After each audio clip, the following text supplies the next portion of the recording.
friends, and welcome back. My name's Kylie, and I'm just so thrilled to be saying and sharing that I'm officially ending this toxic relationship that I have with Instagram. I feel like in the past I've always come close to deleting Instagram off my phone or leaving the platform, but I always come up with this excuse, and the excuse holding me back was always my business. Like, St. Rogers Street is on Instagram, therefore I can't leave.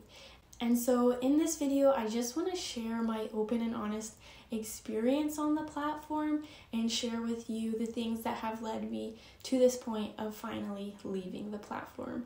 And so to get started, I just want to jump in and show you my Instagram and get a feel for that. So let's hop in.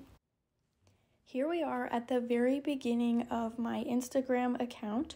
So I started posting on December 15th of 2019. Originally, I had already had my Etsy shop and I was sharing some things on my personal account in my story, but I had a friend in university who encouraged me to start my own separate business account for it to dedicate wholly to that, and that's what I did, and that's how this account was born, which gave me lots of experience, lots of community with other artists, and good times, but also we'll talk about the bad times in this video. And this is just kind of the progression of my Instagram page from where I started in 2019 to where I am now in 2024. And it was at this time that I finally figured out like my editing style. I felt like my photos were very cohesive, which was super exciting to figure that out. And then at this point, it was super sad. Instagram Reels, they got rid of my filter that I always used, which felt like was my brand and just fit with everything. So I feel like it all started to crumble at this time, but I was like, whatever, I am done caring. And so this is where we left off today. My last post was on January 18th, 2024, and previous to that, I was kind of giving out my last post before that was December 16th, 2023, and I am leaving this Instagram account with 9,575 followers, which took me so long to grow since December of 2019 to this point. So yeah, this is my Instagram. Just wanted to give you a little tour. Now let's hop into my reasons as to why I am getting out of here. So the first reason as to why I am leaving Instagram is what I feel like is the most logical reason for leaving, and that is the low return on investment that this platform gives me. So I like to think of Instagram and Pinterest as like the launch pads for my business, of like, this is where I'm going to share my content, and then I'm going to point them either to YouTube or I'm going to point them to Etsy to make sales, because on Etsy I'm making money, on YouTube someday I'm hoping to get monetized. So that's kind of where the income is for my business. And so these two platforms of Instagram and Pinterest just point those people to that direction of making sales and sharing my knowledge on YouTube while also making a commission on the side, which is a super exciting thought. So that's what my Instagram is to me. And for the return on investment, it simply does not make sense for me to be here anymore. And what I love about YouTube and what I love about Etsy is that they show you in the statistics where your traffic is coming from. So I want to show you my traffic from Instagram to each of those platforms, as the numbers, they simply don't add up. Now here I'm showing you my 2023 stats for the year, as that's when I was pretty heavily on Instagram.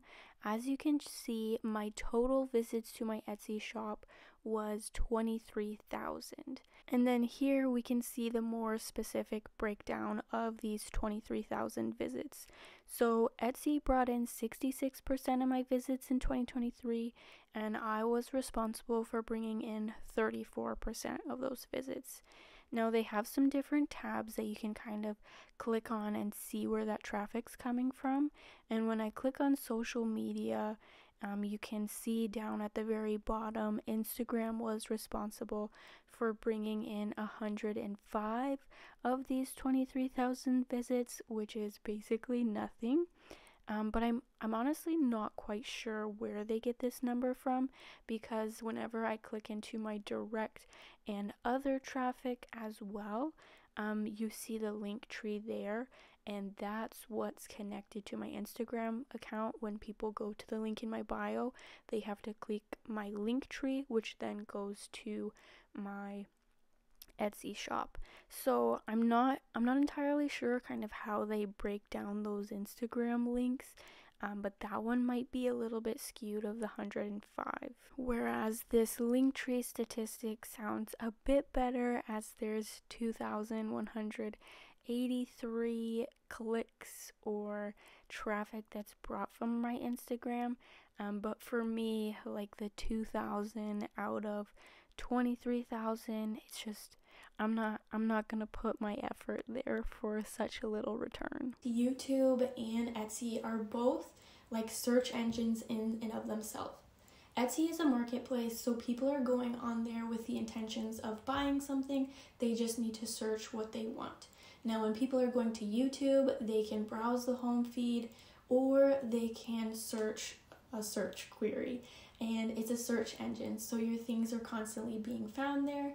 But Instagram is not quite like that, and so I am more so confident in leaving my business in the hands of YouTube and in the hands of Etsy, because they're both search engines. But I just don't find that Instagram is worth my time to be dedicating to try and get some of my followers to these other places. It's just not worth it, and it doesn't make sense. And then I do want to touch on this one subject here briefly. So whenever Instagram made the switch of going from photos to videos and reel formats and trying to compete with TikTok and all the short form content, I feel like at that time there were a bunch of these business coaches who began to boom and like try and lead us and teach us like, this is how you use reels, and this is how you launch your products, and this is how you launch a course, and this is how you launch physical products. And so with that, I feel like I tried to listen to them to some extent, and they would always talk about launching your products and like how you need to constantly be sharing like what it is you're selling, and you need to prepare your audience for this new item you're about to introduce in your shop. And so I felt the pressure to do that with my patterns, and I would try to prepare my audience like, okay, here are these Christmas kits that are coming. They're brand new. I've never had them before. Like, here's the different options, and just trying to prepare them in multiple posts before actually launching them to get them out and mailed in time for Christmas. And I did it with another item too. I think it was stick and stitch packs. And I tried to do that with those as well. And I will tell you, of this past year, with my near almost 10,000 followers, I saw only 2 people respond to those launches. And it's like when I would launch it, and then I would share it in my story of like, go check it out, or if you want to purchase, here's the link here. And there were 2 times I remember that somebody actually purchased that was from my Instagram. And at that time, I was like, oh my gosh, this is amazing. People on my Instagram are actually starting to take action to do something with the information I'm sharing with them. But then when I think about it, it's like, shoot, 2 out of 10,000 people bought something from me when I launched it. Like, that is a terrible return on investment, and it just feels like such a waste of my time. And like, oh, Kylie, what the heck are you doing on Instagram? Like, oh, I just don't know. My second reason for leaving Instagram is that it is not an evergreen platform. Now, a simple definition of an evergreen platform is a platform where the content's shelf life basically never ends. It never dies. So if you take something like Pinterest, that's an evergreen platform, and YouTube is also an evergreen platform. So let's say I upload a video and it's a searchable video. Like, I don't know if you've noticed this, when you search something in YouTube's search engine, you can find a video that's from 2 weeks ago, but also in the top searches, a video from from like 5 years or 10 years ago is still going to pop up. So basically the shelf life never ends. That's the same on Pinterest. When you look up pins or when you make a pin, like that's going to live there forever. It's going to get likes, it's going to get saves, it's going to get pins, whatever it's called on Pinterest. And it's just going to compile and compile to go more viral. And basically it never dies. It just keeps gaining traction as it goes. Whereas opposed to Instagram, where you share something on the platform, it lives for maybe a couple days, a couple weeks, I would say a month at most. And then after that, it is completely dead. It gets buried in the feed. Like if people want to go see my posts from like 2 years ago, they can go find it. But that's never going to pop up in somebody's feed. They're going to have to dig and dig and dig. And it's just like, why do I spend so much time on something that lasts for a couple days, maybe a couple weeks? It doesn't make sense to me. But yeah, I've been doing this for the past like 3 or 4 years, and it's just like, oh my goodness, I don't know what I'm doing again. For me personally, it just feels like a waste of my effort and a waste of my time, and like I'm on this rat race and this hamster wheel of trying to make something work, and it's like it just keeps dying, and it's not worth it. Like I spend so much time creating content and then it just dies in a month. So at this point also made me realize, like, Kylie, what the heck are you doing here? You need to hop off. This is not for you. Now, similarly, my point number 3 for leaving the platform is that Instagram constrains its creators to some extent. And I think this is where kind of the beauty between YouTube and something like Instagram comes into play. Because Instagram, with the algorithm, I've never been one to complain about the algorithm on Instagram. I find those posts very annoying and overkill, and like, let's stop complaining, let's just post. But here I do want to talk about the algorithm, and there are certain things that I would post. I'll pop a picture up here. Like a post like this for me would always do garbage. It never performed well. I don't know what it is that Instagram recognizes about it, but I think it's a really cool offering in my shop. But every single time it's like garbage, 20 likes, nobody cares about this. But yet when I post something else, it goes off, especially whenever I would have shared like my income report or my Etsy sales. Those ones did very well on my platform or on my Instagram, but at the same time, I feel like I didn't really know what I was doing.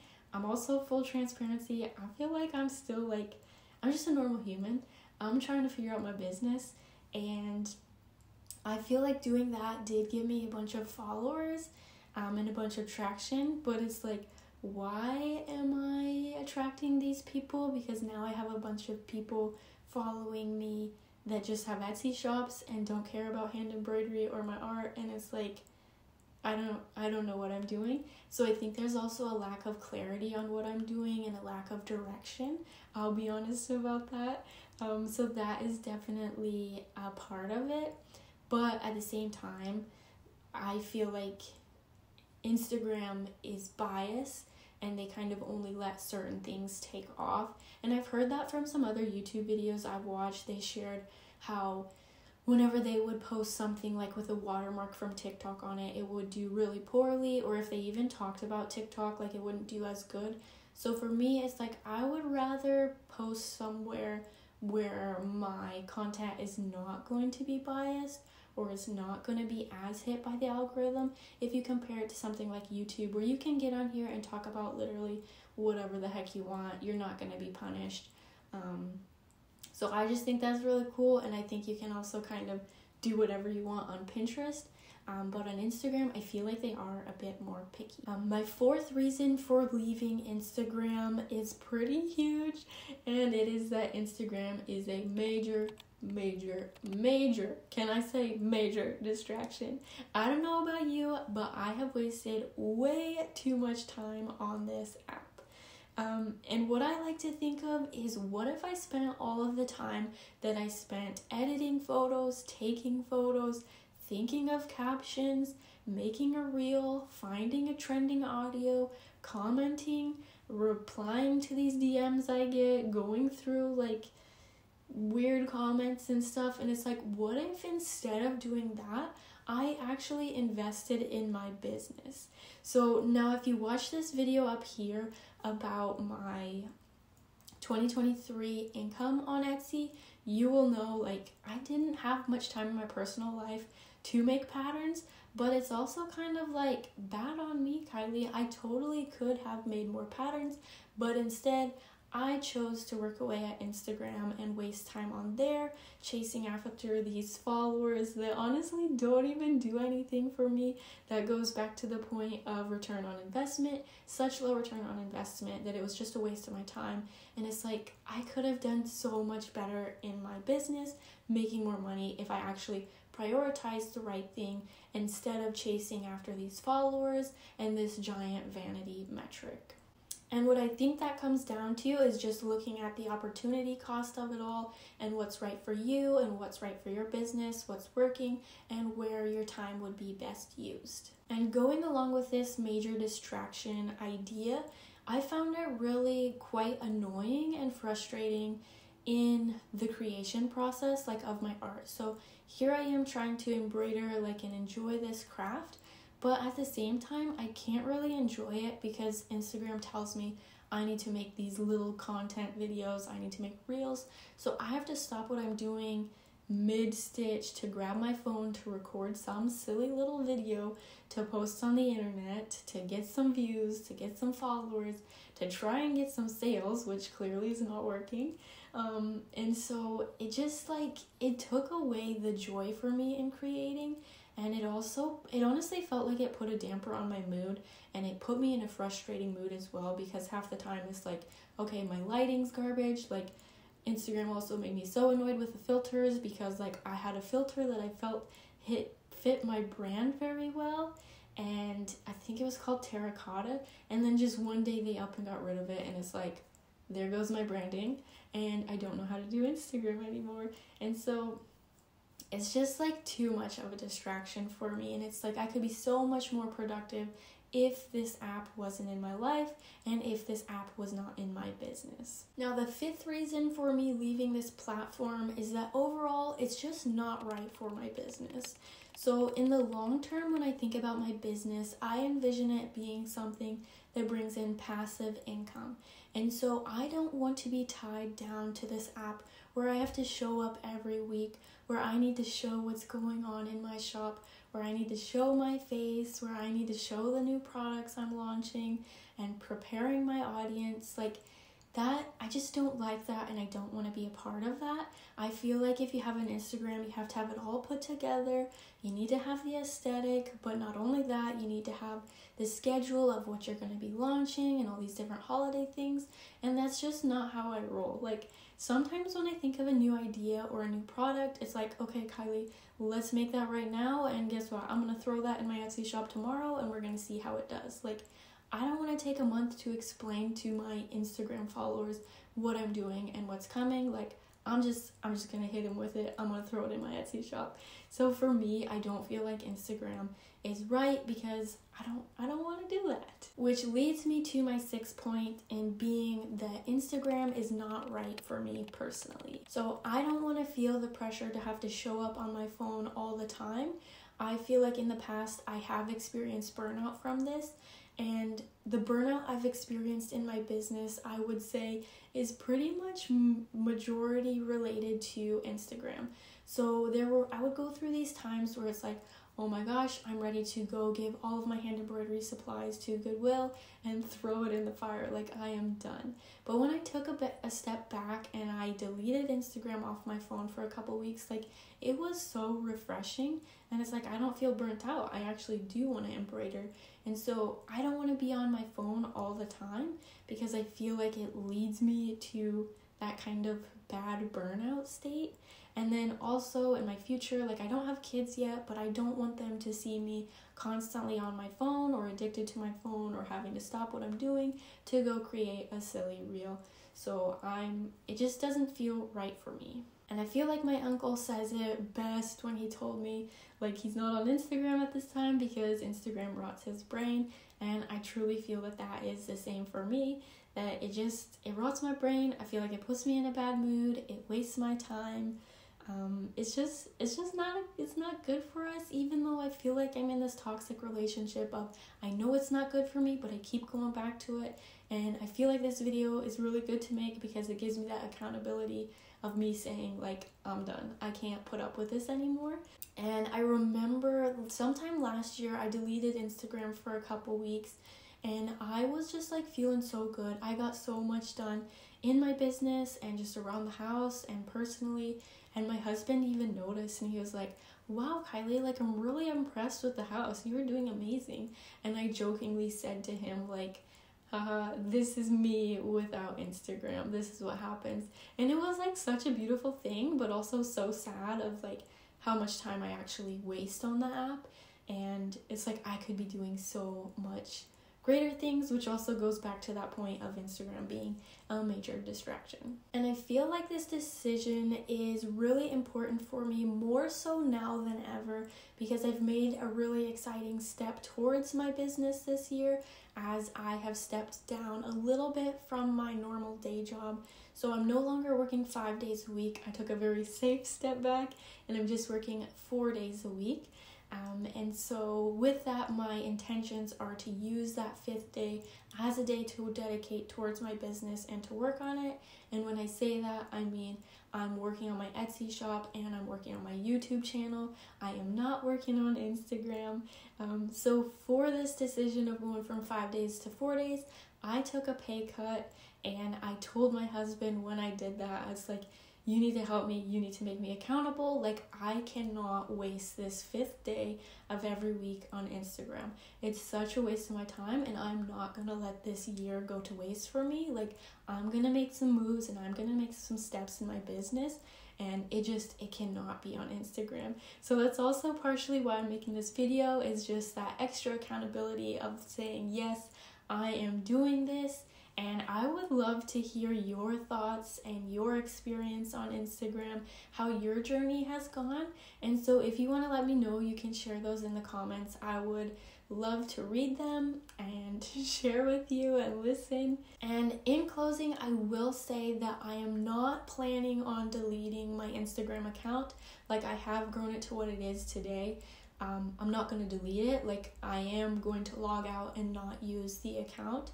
Just because it is a waste of time for me. And I also find that sometimes when I'm just consuming my hand embroidery content, I'm seeing all these other hand embroidery artists, and sometimes it's hard because it's like, wow, they're doing so much, or they're moving so far ahead. And it's like, if you watch my video from last year, how many patterns I made, it's like, I really didn't do anything this past year. And like, just constantly being bombarded by like, oh my gosh, all these new things. It's like, just sometimes it's discouraging. So I think it's healthy and good to take a step back for that. Now, sometimes I do find it fun to like comment on their stuff or see what they're creating, and encourage them, or just like see all the fun stuff on there. But I know right now I need to take a huge step back. So I'll be logging out. I will say the one thing that I really do love about Instagram is the stories, and just having a community there that is so happy to respond to like your polls or your questions. So I really do value that, and I'm going to miss that. And like, if you're one of my followers watching me from Instagram, like, I do appreciate you. And I'm sorry to be leaving, but also if you want to subscribe here on YouTube, that's where I'll be showing up. And I'm hoping to build a community here, because I know there's like a community tab where you can also connect with and lean into that community side of things. I feel like I just haven't experienced that part of YouTube yet, so I plan to in the future. But yeah, I just feel like my Instagram right now is at 10,000 followers, and I'm gonna cut it here before things increase or before it gets too hard to leave. Let's say if I had 50,000 or 100,000 followers, that would be so much more harder to make this decision. But I feel like while I'm still in the beginning stages, I gotta do what's right for me, for my business, for me personally, for my future, for my family. And I feel like this is the right thing. And so I'm just gonna do it. So let's go ahead and log out of this account. Thanks so much for watching. If you are interested in hearing more about my business, you can check out this video and how much I made in my Etsy shop in 2023, and also a bit of insight into my sales. And then I also have like a whole hand embroidery playlist dedicated to my business. So you can check that out if you're interested, and I will see you in the future weeks. Thanks so much for watching. See you later.